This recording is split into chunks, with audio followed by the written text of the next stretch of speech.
ba ang iniluluto mo, Brad? Pansit, Brad. Ah, Pang merienda. ang merienda. Oo. Bakit? Ano bang klaseng bihon, ay, klaseng pansit yan? Yung binili natin nakaraan sa Ayan, pansit canton. Tapos, Ever. sa Ever. Pansit canton. Ayan yung binili namin sa Ever nung nakaraan na sabi ko wag kaming bibili pero bumili kami ng pansit canton. Ayan. Tapos haluan pa lang natin ng Tapos sa haluan daw namin ng bihon. bihon. Kaya tignan natin mamaya guys kung paano niya gagawin. Specialty mo ba yan? Oo, Specialty mo yung pansit. Oo, masarap to. Pag-tista nyo. Ayan. Masarap mo ba? Masarap bang lutuin ng pansit? Kala ko masarap ka.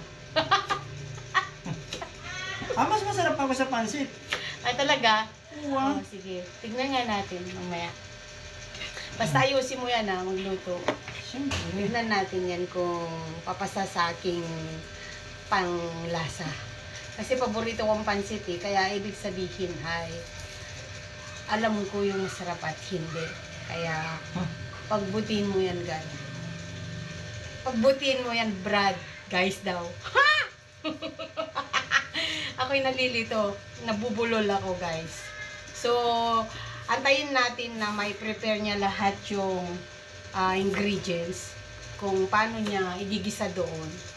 At inaantay pa kasi namin yung chicken na binabad namin sa tubig kasi matigas pa.